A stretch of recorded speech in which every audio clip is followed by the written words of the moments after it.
வெளியில் வந்தோன்னா அவருக்கு நாங்கள் திரும்ப இந்த பொறுப்பெல்லாம் கொடுத்துருவோம், திருப்பி அமைச்சர் பதவி கொடுத்துருவோம், உள்ளே எந்த சலசலப்பும் இருக்கக்கூடாது அப்படின்றதுக்காக தான் அவர் முன்கூட்டியே வந்து அவரே வந்து ட்வீட் போடுறாரு. உனது தியாகம் பெரிது, உரிது பெரிது அப்படின்னு சொல்லி போடுறாரு. அப்படின்னா முதல்வரே உள்ளது கொடுக்குறாரு அப்படின்னா வந்தோன்னே அடுத்து இவருக்காக தான் அப்படின்றது வந்து சிக்னல் கட்சிக்குள்ளே இருக்கிறவங்களுக்கு வாயை மூடிக்கிட்டு இருக்கணும் அப்படின்னு. செந்தில் பாலாஜி அவர்கள் வந்து இருக்கும் இடத்தில் இருந்தபடியே கட்சி மாறக்கூடிய வல்லமை படைச்சவர்னு இந்தியாவுக்கே தெரியும், தமிழ்நாட்டுக்கே தெரியும். இவர் எத்தனை கட்சி மாறி 5 கட்சி அமாவாசைன்னு அவரை வச்சு ட்ரோல்லாம் பண்ணிகிட்டு இருந்தாங்க சோஷியல் மீடியாவில். அப்போ இவருக்கு என்ன கட்சி மாறுறது புதுசா? திமுகவில் ஒரு அமைச்சர் பதவி வாங்கணும்னா உங்களுக்கு என்ன தகுதி வேணும்? லஞ்ச ஊழல் கேஸில் உள்ளே போயிட்டு வந்திருக்கணும், 400 நாளுக்கு மேலே ஜெயிலில் இருந்துட்டு வந்திருக்கணும். வந்தீங்கன்னா நீங்களும் தியாகி ஆகலாம், உங்களுக்கு என்ன கிடைக்கும்? அமைச்சர் பதவி கிடைக்கும். சின்ன பகவதி உட்காந்துருக்கிறாரு துணை முதல்வராகி, அவருக்கு நேர் பின்னாடி செந்தில் பாலாஜி அவர்களை நிற்க வச்சுருக்காங்க, தேவர் மகன் கமலஹாசன் மாதிரி. ஐடி ஆஃபீஸர் ஐடி ரைடு வரவங்களே நீங்கள் அடிக்கிறீங்க அப்படின்னா அப்போ உங்கள் கையில் எந்த அளவுக்கு பவர் இருக்குது, இந்த அளவுக்கு பணம் இருக்குது, இந்த அளவுக்கு உங்களுக்கு அதிகார திமிர் இருக்குது. சனாதனம் வந்து குலத்தொழிலை வந்து இது பண்ணுது. குலத்தொழில்னா என்ன? அப்பன் செய்கிற வேலையே மகன் செய்கிறது, மகன் செய்கிறத அவன் பிள்ளைக்கு வருது. இப்போ நீங்கள் என்ன பண்ணிட்டு இருக்கீங்க? திமுகவில் கருணாநிதி அவரோட பிள்ளை ஸ்டாலின் அவர்களோட பிள்ளை உதயநிதி. அப்போ உங்கள் குடும்பத்திலே இருக்கவங்க குலத்தொழிலை இதை வந்து முதல்வர் வேலையை நீங்கள் பார்த்துக்கிட்டே வருவீங்க. உதயநிதி அவர்களோட வயசு என்ன, சேகர்பாபு அவர்களோட வயசு என்ன? நீங்கள் சொல்கிறப்ப கூட எப்படி சொல்லலாம்? தம்பி உதயநிதி அவர்கள், இல்லை துணை முதல்வர் உதயநிதி அவர்கள் கூட சொல்லலாம். அண்ணே உதயநிதினு டமால்னு விழுந்துட்டார் பாருங்க அவர்கள்லையும். இவரே தான் இவர் கட்சியில் இருக்க ஆதவர்ஜனை விட்டு பேச விட்டு பார்த்தாரு. அப்போ நீ போய் கல்லை விடு, கடையை மூட்டினானா அவன் நமக்கு அடிமை, இல்லை எவன்டா அடித்ததுன்னு கேட்டானா நாம் அவனுக்கு அடிமை அப்படிங்கிற மாதிரி அவங்க எப்படி திருப்பி அடித்தாங்கன்றதை பார்த்தோம். பட்டியலினத்தை சேர்ந்தவனாக இருந்தாலும் சரி, நீ பட்டியலினத்தோட பிரதிநிதின்னு சொல்லிக்கிட்டா இருந்தாலும் சரி, நீ எங்கே இருக்கணுமோ அங்கே தான் இருக்கணும். நீ எந்த தொகுதியில் நிற்கணும்னு சொல்லியோ அங்கே நாங்கள் சொல்கிற தொகுதியில் நீ நிற்கணும். எந்த பதவி நாங்கள் கொடுக்குறோமோ அதை நீ வச்சுக்கணும், அதுக்கு மேலே நீ பேசக்கூடாது. இதே அதானி அம்பானியை தூத்திட்டு இருக்கிறீங்க நீங்கள். உதயநிதி ஸ்டாலின் அவர்களுக்கு வந்து அதானி அவர்களோட பையன் வந்து வாழ்த்து சொல்கிறாரு. ஒரு ப்ரொஃபஷனலாக வாழ்த்து சொல்கிறது எப்படி இருக்கும்? உதய் அண்ணான்னு போடுறாரு. அப்போ உங்களுக்குள்ள பழக்கம் இருக்குது தானே? அப்போ நீங்கள் ஊரை ஏமாத்துறதுக்கு வந்து அதானியை வாழ வைக்கிறாரு மோடி, அம்பானியை வாழ வைக்கிறாரு மோடிங்கிறீங்க. ஆனால் நீங்கள் கள்ள தொடர்பு வச்சுக்கிட்டு கள்ள உறவு வச்சுக்கிட்டு இருப்பீங்க. அவங்க கூட யாரை ஏமாற்றிக்கிட்டு இருக்கிறீங்க? செங்கோல் அப்படிங்கிறது எதோட அதிக அடையாளம்னு சொன்னார்? மன்னர்கள்லாம் அந்த புறத்தில் ஏகப்பட்ட பெண்களை வச்சுருந்தாங்கல்ல, அதோட அடையாளம் தான் செங்கோல்னாரு. அப்போ இப்போ உதயநிதி ஸ்டாலினே அதான் சொல்கிறாரா? உதயநிதி ஸ்டாலின் அவர்கள் வந்து அந்த புறத்தில் ஏகப்பட்ட பெண்களோடு இருக்காரு.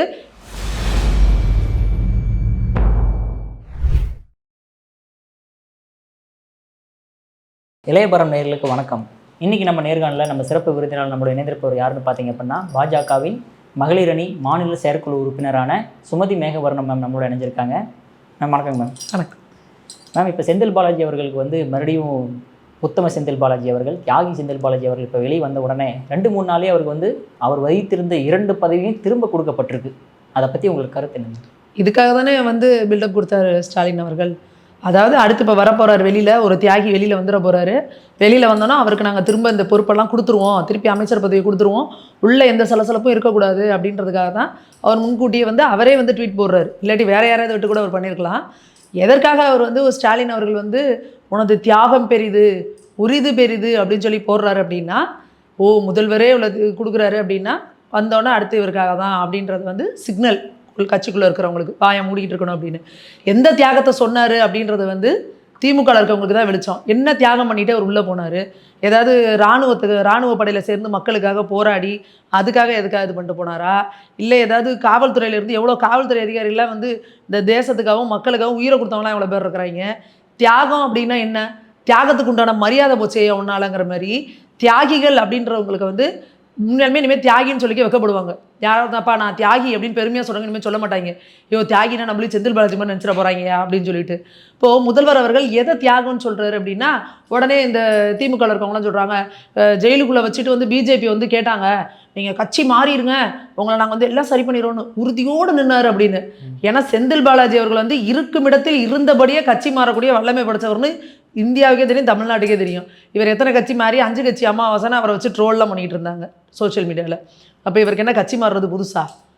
அப்படி ஒரு வாய்ப்பு இருந்தால் இவர் ஜெயிலுக்குள்ளே இருந்த மாதிரியே பிஜேபிக்குள்ளே வந்திருக்க மாட்டார். அவர் எதுக்காக இந்த மாதிரி ஒரு ஊழல்வாதியை வந்து கட்சிக்குள்ளே கூப்பிட்றதுக்கு எங்களுக்கு என்ன பைத்தியமா? இப்போது ஒரு ஆதாரம் இல்லாத ஒரு குற்றச்சாட்டு இவங்களே வச்சுக்கிட்டு இவங்களே வந்து நாங்கள் வந்து பிஜேபியில் வந்து இவ்வளவோ நெருக்கடி கொடுத்தாங்க, ஆனாலும் உறுதியோடு நின்றுட்டாரு அப்படின்ட்டு இவரோட உறுதி பெரிதுங்கிறாரு. இவரோட உறுதி எவ்வளோ பெருசுங்கிறத நெஞ்சை பிடிச்சிக்கிட்டு கதறினார் பாருங்க. அப்போ தமிழ்நாடே பார்த்துச்சு, ஆகா இவ்வளோ பெரிய வீரனா, இவ்வளோ ஒரு உறுதியானவரான்னு. நாங்கள் எதுவும் சொல்லலைங்க. டிஆர் பாலு சொன்னார் மேடையில், அவர் வந்து பேண்ட்டில் யூரின் போயிருக்காரு பாருங்க அப்படின்ட்டு. அப்போது இதுவரை தான் இதை தான் உறுதி இது அப்படின்னு சொல்லி சொல்கிறாங்களா? எப்பேற்பட்ட சுதந்திர போராட்டத்தில் அடித்த படம் கொடியை விடாமல் செத்த தமிழ்நாடு இது. அதுதான் தமிழர்களோட வரலாறு. நீங்கள் அப்பேற்பட்ட தியாகிகளையும் உறுதியானவங்களையும் வந்துட்டு இவரை போய் தியாகி உறுதி பெருசுன்னா அப்போ தமிழர்களை நீங்கள் என்ன நினச்சிக்கிட்டு இருக்கிறீங்க தமிழக மக்களை?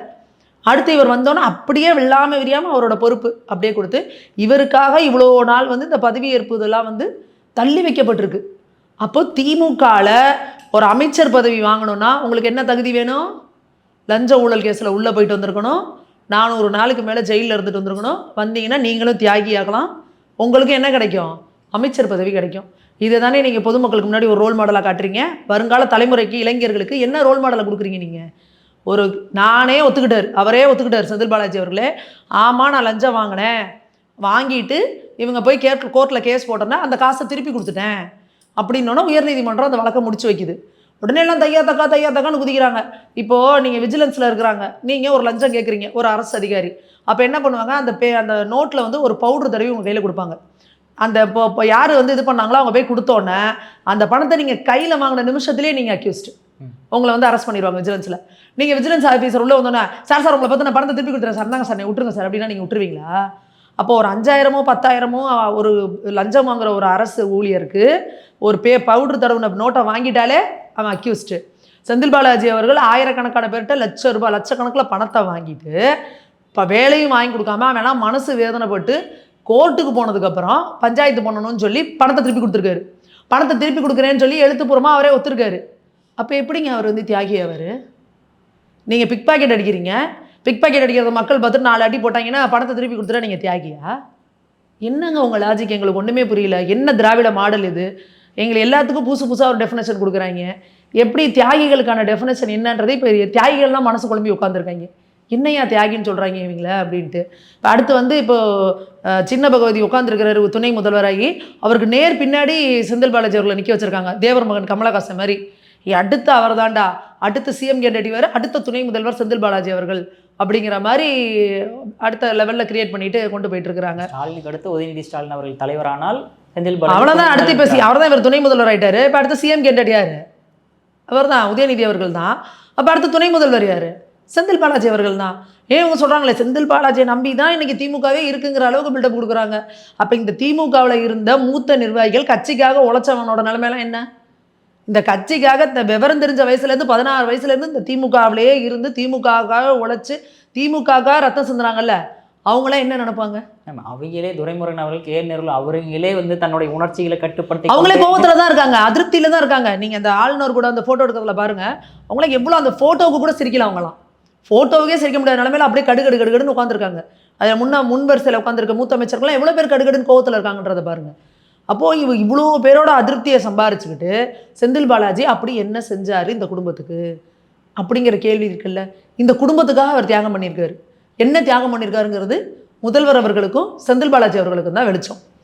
ஏகப்பட்ட வகையில் பண உதவியாக செஞ்சாரா, இல்லை இவங்க சம்மந்தப்பட்ட விஷயங்களை எதையும் சொல்லாமல் தானே மறைச்சிக்கிட்டு தாமேலே அந்த பழியெல்லாம் ஏற்றுக்கிட்டு 471 நாள் ஜெயிலில் இருந்துட்டு வந்திருக்காருல்ல, அதுக்காக அவரை தியாகின்னு சொல்கிறாங்களோ, எல்லாமே முதல்வர் அவர்களுக்கு தான் வெளிச்சம். மேம் இப்போ பொன்முடி கேஸில் பார்த்தோம் அப்படின்னா அவருக்கு 3 வருஷம் ஜெயில் தண்டனை, 50 லட்சம் இந்த மாதிரி தண்டனைகள் கூட கொடுக்கப்பட்டுச்சுங்க மேம், ஓகேங்களா? ஸோ அதனால் அவர் வந்து ஓகேன்னு சொல்லலாம். ஆனால் செந்தில் பாலாஜி அவர்களுக்கு அவர் மேலே இன்னும் குற்றச்சாட்டு முழுவதுமே சரியாகாதனால தான் அவருக்கு ஜாமீன் கொடுக்கப்பட்டிருக்கு. அதனால 461 நாள் வந்து இப்போ ஜெயிலில் இருந்துட்டார். ஜெயிலில் ஜாமீன் ஏன் கொடுக்கல அப்படின்னா, இவர் வீட்டுக்கு ஐடி ரைடு வந்ததுல்ல, ஐடி ரைடு வந்தப்போ இவர் என்ன பண்ணார்? ஆளுங்களை வச்சு அடிச்சார். ஐடி ரைடு வந்தவங்கள ஐடி கார்டு கேட்டு கொஞ்சம் மிரட்டியில் ஒரு பெண் அதிகாரி தாக்கப்பட்டு அவங்களோட விரல்லாம் உடைச்சாங்க. விரல்லாம் உடஞ்சி அந்த அம்மாவோட வண்டியெல்லாம் அடிச்சு நொறுக்கி எல்லாம் பார்த்தோமா. ஐடி ஆஃபீஸர் ஐடி ரைடு வரவங்களே நீங்கள் அடிக்கிறீங்க அப்படின்னா அப்போ உங்கள் கையில் எந்த அளவுக்கு பவர் இருக்குது, எந்த அளவுக்கு பணம் இருக்குது, எந்த அளவுக்கு உங்களுக்கு அதிகார திமிர் இருக்குது. அப்போது இவர் அமைச்சராக இருக்கிறாரு. இப்போ அமைச்சராக இருக்கிறப்ப இவரை வந்து ஜெயிலுக்குள்ளே இருந்தாலும் இலாக்கா இல்லாத அமைச்சராக முதல்வர் அவர் வச்சிருக்காரு. அப்போ இவர் வெளியில் வந்தாருன்னா இந்த இந்த கேஸ் போட்டவங்களாம் இருக்காங்கல்ல சாட்சியங்கள், அவங்கள நீங்கள் என்ன பண்ணுவீங்க? அதனால தானே கோர்ட் யோசிச்சது. அதுக்கப்புறம் இவங்களே தானே என்ன இலாக்கா இல்லாத அமைச்சராக வச்சிருக்கிறதுனால தான் ஜாமீன் கொடுக்க மாட்டேங்கிறாங்க, நீங்கள் எடுத்துருங்க ஏன்னு சொல்லி தான் அமைச்சர் பதவி எடுத்தாங்க. இலாக்கா இல்லாத அமைச்சராக இருந்தே எடுத்தாங்க. அதுக்கப்புறம் திமுக என்ன பண்ணாங்க? கிட்டத்தட்ட 2000 பேரை வந்து அக்யூஸ்டாக உள்ள சேர்க்குறாங்க. எப்படி? லஞ்சம் வாங்கினது தப்புன்னா லஞ்சம் கொடுக்கறதும் தப்பு அப்படின்னு சொல்லி அவங்க எல்லாத்தையும் உள்ளே சேர்க்குறாங்க. அப்போ என்ன ஆகுது கோர்ட்டில்?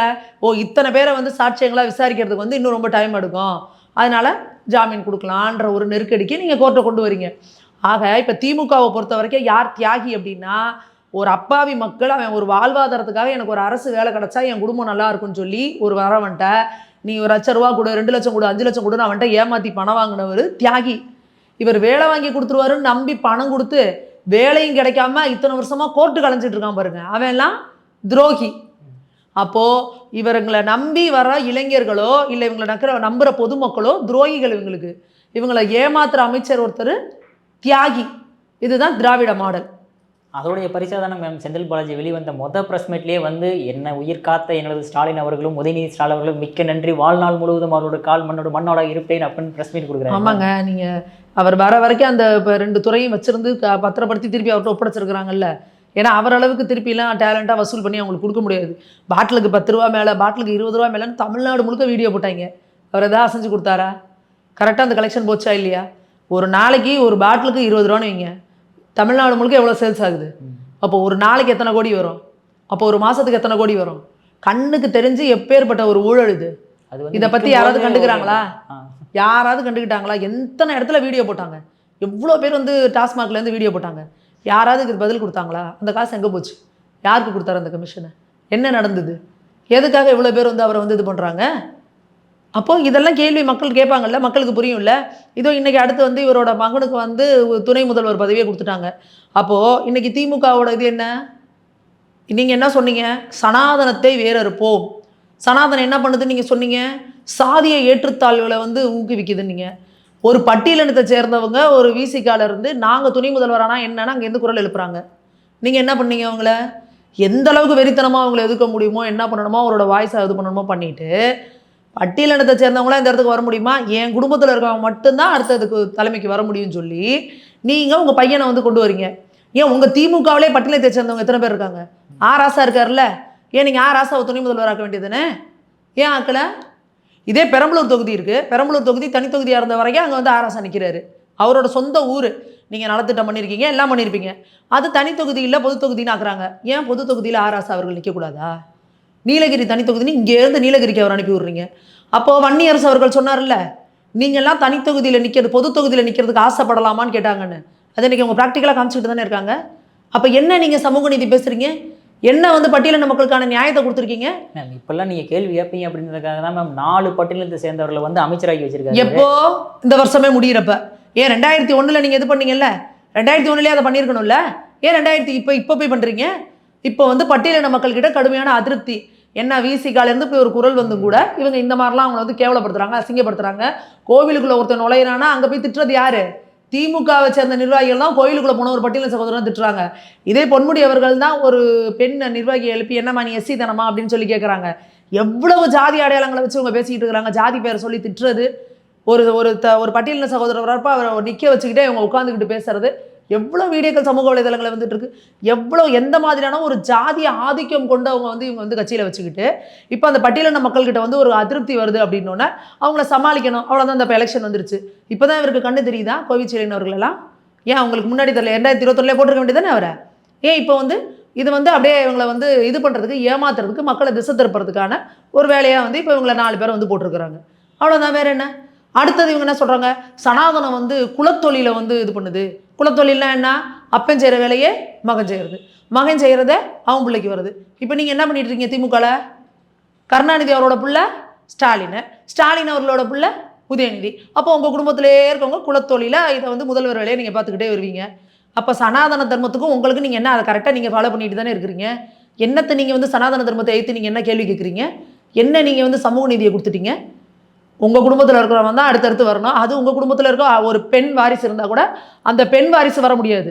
அதே கனிமொழி அவர்கள் இருக்காங்கல்ல, கனிமொழி அவர்களை விட உதயநிதி அவர்கள் தகுதியானவரா துணை முதல்வர் ஆகிறதுக்கு? ஏன் கனிமொழி அவர்களை நீங்கள் வந்து துணை முதல்வர் ஆக்கலை?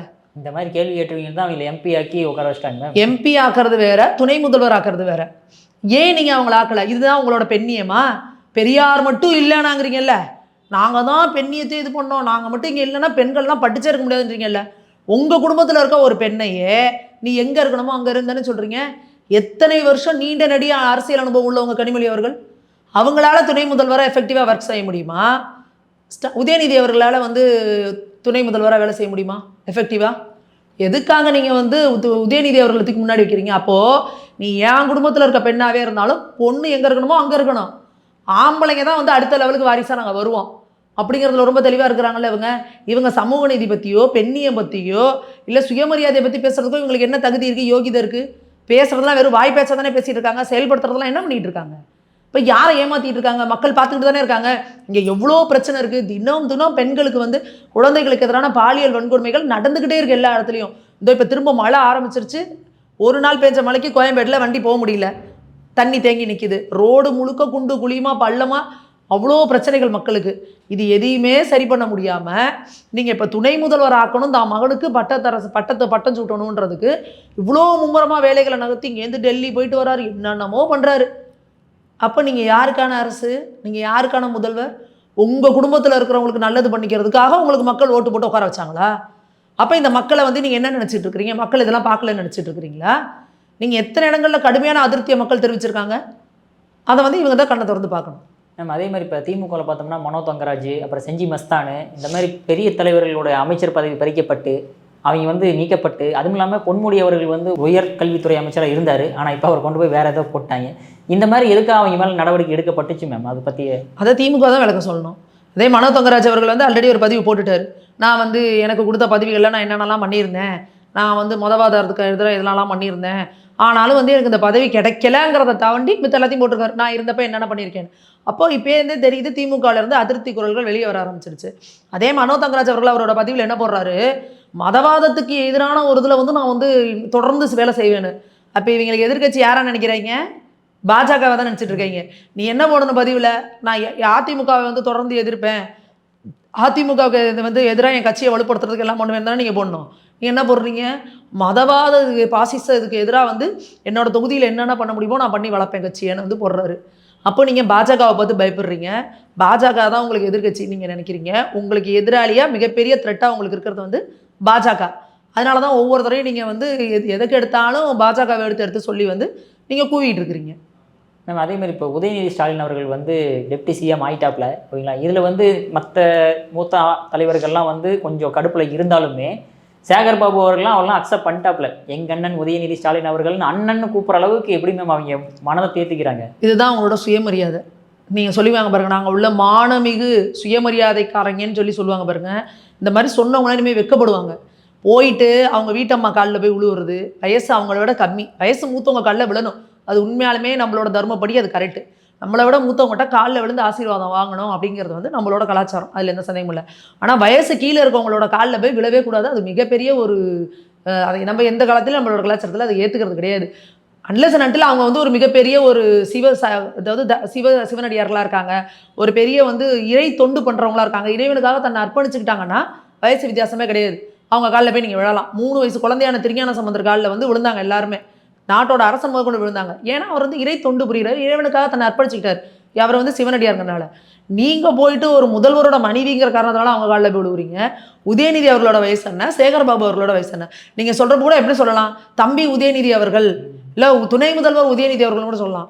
அண்ணே உதயநிதினு டமால்னு விழுந்துட்டார் பாருங்க அவர்கள்லையும். நீங்கள் யோசிச்சு பாருங்கள், இதுதான் நீங்கள் வளர்த்த சுயமரியாதை. அதாவது நான் சொல்ல பாருங்கள், சமூக நீதி பேசுவாங்க, பெண்ணியம் பேசுவாங்க, நாங்கள் தான் சுயமரியாதைக்காரங்கம்பாங்க. ஆனால் சுயமரியாதைங்கிறது எதுவுமே இல்லாமல், முதுகெலும்பே இல்லாமல் தட்டேர்னு காலில் விழுவுறது தான் இவங்களோட சுயமரியாதை எல்லாமே. அதாவது கண்ணதாசன் வந்து அவர் சொல்லுவார் பாருங்கள், அந்த வனவாசம் புத்தகத்தை படிச்சிங்கன்னா தெரியும், இவங்க பேசுறது எல்லாமே என்ன, ஆனால் இவங்க செய்கிறது எல்லாமே என்ன அப்படின்றத எழுதியிருப்பார். அவர் சொல்லியிருப்பாருங்க, பூட்டிய வீடு பூட்டியபடி இருக்க வீட்டுக்குள் புகுந்திடும் திராவிடம்னு சொல்லுவார். அப்போ பூட்டின வீடு பூட்டினபடி இருக்குன்னா இவங்க எப்படி உள்ளே வருவாங்க, திருட்டுத்தனமாக உள்ள நுழைச்சுவாங்க. அதை தான் இவர் இந்த இனோவா சம்பத்து கூட சொல்லியிருப்பார். கடலை செடி இருக்குன்னா கடலை எப்படின்னா கடலை செடி அப்படியே இருக்கும், மேலே கீழே இருக்க கடலையை உருவி எடுத்துருவாங்க அப்படின்னு. அந்த மாதிரியான எல்லா தனமும் இவங்களுக்கு நல்லாவே தெரியும். எப்படி வந்து மக்களை ஏமாற்றணும், எப்படி மக்களை திசை திருப்பணும், மடமாற்றணும், மக்கள் ஏதோ ஒரு விஷயத்தில் அதிருப்தியாக இருக்காங்கன்னா கம்ப்ளீட்டாக அவங்கள எப்படி டைவர்ஷன் பண்ணணும் அப்படின்றது சகலமும் தெரிஞ்சது வந்து இந்த திராவிடம். ஆனால் இவங்களோட சித்தாந்தம்னு சொல்லிக்கிற எதையுமே ஒரே 1% கூட இவங்க வந்து ஃபாலோ பண்ணுறதே கிடையாது. அதை வந்து கண்கூட இன்னைக்கு ஒவ்வொரு இதுலேயும் அவங்க வந்து காமிச்சிட்டு இருக்காங்க. மேம் அதே மாதிரி திருமாவளவன் வந்து அந்த பவள விழாவில் காஞ்சிபுரத்தில் கொண்டாடும் போது சொல்கிறாரு, அதாவது திகவும் திமுகவும் இரட்டை குழல் துப்பாக்கி மாதிரி நான் வந்து 3வது குழலாக இருந்து நான் வந்து செயல்படுவேன் அப்படின்ற மாதிரி சொல்லியிருக்காரு. அது ஒரு துப்பாக்கினாவே இரட்டை குழல் தான். அதில் 3ஆவதாக ஒரு குழல் இருக்குன்னா அது டம்மியாக இருக்குன்னு தான் அர்த்தம். அப்போ நான் டம்மியாக இருப்பேன் அப்படின்றத அவரே ஓப்பனாக டிக்ளேர் பண்ணிக்கிறாரு. இவரே தான் இவர் கட்சியில் இருக்க ஆதவர்ஜனை விட்டு பேச விட்டு பார்த்தாரு. அப்போ நீ போய் கல்லை விடு, கடையை மூட்டினானா அவன் நமக்கு அடிமை, இல்லை எவன்டா அடித்ததுன்னு கேட்டானா நாம் அவனுக்கு அடிமை அப்படிங்கிற மாதிரி அவங்க எப்படி திருப்பி அடிச்சாங்கன்றதை பார்த்தோம்.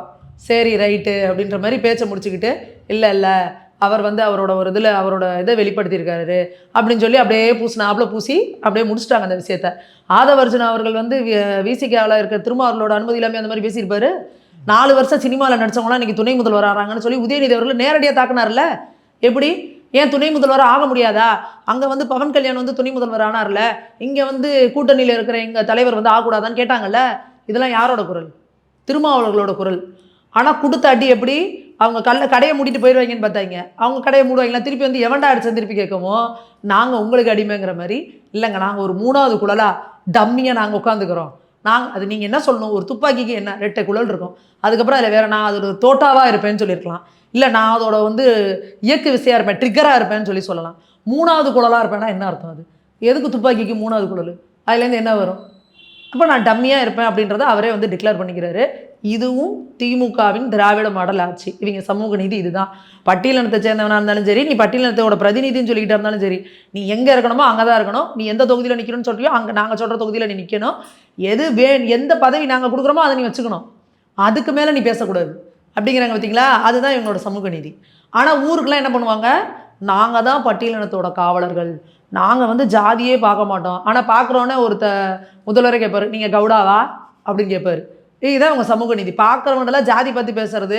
நீங்கள் சோஷியல் மீடியாலே பாருங்களேன், நம்ம ஒரு பதிவு போட்டோம் ஏதாவது போட்டாங்கன்னா அவங்களோட ஜாதியை சொல்லி முதல்ல பேசுகிறது வந்து இந்த திமுகவை சேர்ந்தவங்க தான். அப்போ ஒருத்தன் ஒன்று பண்ணுறான்னா அவனோட ஜாதி என்னன்னு தெரிஞ்சுக்கிறது தான் இவங்களோட சமூக நீதி. ஆனால் கேளுங்க, நாங்கள் தான் ஜாதிய ஒழிப்புல அன்னையிலேருந்து பெரியார் கூட சேர்ந்து நின்று நாங்கள் இன்றைக்கி எல்லாம் பண்ணிக்கிட்டு இருக்கிறோம் அப்படின்னு சொல்லி இவங்க பில்டப் கொடுப்பாங்க. மேம் அதே மாதிரி அண்ணாமலை அவர்கள் வந்து இத்தனை நாள் வந்து ட்விட்டரில் பாலிடிக்ஸ் எதுவுமே பேசாமல் திடீர்னு நேற்று துணை முதலமைச்சர் அவர் ஆன உடனே ட்விட்டரில் வந்து உதயசூரியன் மாதிரி போட்டு இதான்ப்பா உங்களோட விடியல், அதாவது உங்கள் ஃபேமிலிக்கு உங்கள் குடும்பத்துக்கு நீங்கள் மட்டும் தான் விடியலாக கொடுக்குறீங்க நீங்கள் அப்படின்ற மாதிரி போட்டிருக்காரு மேம். அப்போ அவரோட தாக்கம் அங்கேயே இருந்திருக்கா? தாக்கம் இல்லை, இது எல்லாரோட அதாவது பொதுமக்களோட மனநிலையை தானே அவர் வந்து பிரதிபலிக்கிறாரு. நாங்கள் ஸ்டாலின் தான் வராரு விடியல் தர போறாருன்னு எல்லாரும் மக்களுக்கு பாட்டு போட்டாங்க. எதுக்கு விடியல் நினச்சானா அவங்க குடும்பத்துக்கு விடியல்னு சொல்லியிருக்கிறாரு. அடுத்து என் குடும்பத்தில் என் பையனை உள்ளே கொண்டு வர போகிறேன், எம்எல்ஏ ஆக்க போகிறேன், அமைச்சராக்க போகிறேன், அடுத்து துணை முதல்வர் ஆக்க போகிறேன்றதை அவர் சூசகமாக சொல்லியிருக்காரு. மக்கள் என்ன நினச்சிக்கிட்டாங்க, நமக்கு விடியல் வரப்போகுதுன்னு நினச்சிக்கிட்டு ஏமாந்து போய் ஓட்ட போட்டுட்டாங்க. அடுத்ததாக இவர் என்ன சொன்னாங்கன்னா, உதயசூரியன் அப்படிங்கிறதுக்கு இங்கிலீஷில் என்ன போடுவாங்க, ரைசிங் சன், எஸ்யூஎன் சன்னு நம்ம நினச்சிக்கிட்டு இருக்கிறோம். ஆனால் அதெல்லாம் எஸ்ஓஎன் சன்ஸுங்கிறத மக்களுக்கு இப்போ புரிய வச்சுருக்கிறாங்க. எல்லாம் பாருங்க, இவங்க குடும்பத்தில் ஒரு 10 பேர் இருக்கிறாங்க. திமுகவில் 10 பேரோட பிள்ளைங்க தான் அடுத்தடுத்து வந்துட்டு இருக்கிறாங்க. இங்கிட்ட இவர் வந்து முரசொலி மாறனோட பையன், இங்கிட்ட அவர் தங்கபாண்டியன் அவங்களோட குடும்பம், இங்கிட்ட அவர் ஆற்காடு வீராசாமி, இங்கிட்ட பார்த்தீங்கன்னா கலைஞர் அவர்கள், இங்கிட்ட டிஆர் பாலு அவர்கள். இவங்களா இப்படி வந்து இந்த 10 பேர் 15 பேரை வச்சு தான் இந்த திமுகங்கிற ஒரு கட்சியை வந்துச்சா ஆரம்பிச்சதா? இந்த கட்சிக்காக போராடினவன் இது பண்ணவனோட குடும்பம்லாம் எங்கே? என்ன ஜனநாயகம் அது? ஜனநாயகம்னா என்ன? கடைக்கோடி தொண்டனும் கூட தலைவன் பதவி வரலாம் இல்லை. மோடி அவர்களை வந்து 25 வருஷத்துக்கு முன்னாடி யாருக்காவது தெரியுமா? அவர் யாரோட பையன்? மோடியோட அப்பாவை யாருக்காவது தெரியுமா? அத்வானியோட அப்பாவை யாருக்காவது தெரியுமா? அண்ணாமலை அவர்களோட அப்பாவை யாருக்காவது தெரியுமா? எச் ராஜா அவர்கள் இருக்கா, அவங்களோட அப்பாவை யாருக்காவது தெரியுமா? இவங்களே தான் அரசியல் பின்புலத்துலேருந்து வந்தவங்களா? தன்னால் தன்னோட ஒரு கட்சியில் தன்னை இணைச்சிக்கிட்டு நம்ம தேசத்துக்காக பாடுபடணும், மக்களுக்காக ஏதாவது செய்யணும்னு முன்னேறி வரவங்கள உழைக்கிறவர்களை அடையாளம் கொடுத்து அடுத்த கட்ட தலைவர்களாக வளர்க்குறது தான் பாஜகங்கிறது. திமுகங்கிறது என்ன? இந்த குடும்பத்தை தாண்டி வேற யாராவது வேறு பொறுப்புக்கு வந்துட முடியுமா? எப்படி வர முடியும்? இவங்களே தான் இங்கே ஆக்டோபஸ் மாதிரி இந்த திமுக வந்து சொல்லிட்டு பண்ணுறாங்க. ஆனால் திமுகங்கிறது ஒரு கடைக்கோடி தொண்டனும் 1 ரூபா 2 ரூபா போட்டு நிதி கோடு உடன்பிறப்பு என் மேலே கேஸ் போட்டாங்க. அந்த கேஸுக்கு வாதாட என்கிட்ட காசு இல்லை, நிதி கோடு உடன்பிறப்பேன்னு முரசொலியில் லெட்டர் எழுதுறாரு கருணாநிதி அவர்கள். ஒரு கேஸ் நடத்த காசு இல்லாமல் இருந்தவர் தான் இன்னைக்கு இந்தியாவிலே மிகப்பெரிய பணக்காரர்களாக இருக்கிறாங்க. கேட்டிங்கன்னா நாங்கள் வந்து எப்படி வந்துச்சுன்னா, இவர் வந்து சொல்லுவாங்க, அந்த ட்ரெயினில் வரப்போ டிக்கெட்டு கூட எடுக்காமல் வந்தவர் தான் இவர். இதை கண்ணதாசன் அவர்களே குறிப்பிட்டிருப்பார். அதில் ஒரு இதில் டிக்கி அவ்வளோ காசு இல்லாமல் பக்கத்தில் இருக்க கொய்யாப்பழம் வச்சுருந்தா அந்த கொய்யாப்பழத்தை எடுத்து திங்கலாமான்லாம் யோசிச்சிருக்க அளவுக்கு, திருடி சாப்பிட்லாமாங்கிற அளவுக்குலாம் நாங்கள் வந்துருக்கோம் அப்படின்னு. அவ்வளோ வறுமையில் வந்த இவங்களுக்கு எப்படி வந்து இவ்வளோ காசு வந்துச்சு இன்னைக்கு? இவங்களை வந்து கார்ப்பரேட் அப்படின்னா அதானி அம்பானிங்கிறாங்க. இவங்க சன் குரூப் என்ன கார்ப்பரேட் இல்லையா? இவங்க இன்னைக்கு கலைஞர் நெட்வொர்க் இருக்கு, இவங்க கார்ப்பரேட் இல்லையா? இதே அதானி அம்பானி தூத்திட்டு இருக்கிறீங்க நீங்கள். உதயநிதி ஸ்டாலின் அவர்களுக்கு வந்து அதானி அவர்களோட பையன் வந்து வாழ்த்து சொல்கிறாரு. ஒரு ப்ரொஃபஷனலாக வாழ்த்து சொல்கிறது எப்படி இருக்கும்? உதய் அண்ணான்னு போடுறாரு. அப்போ உங்களுக்குள்ள பழக்கம் இருக்குது தானே? நீங்கள் முன்கூட்டியே பழகாமல் இப்போ நீங்கள் என்னை முன்ன பின்ன தெரிலனா என்னை எப்படி கூப்பிடுவீங்க? மேம் வணக்கம் மேம் அப்படி சொல்லுவீங்க.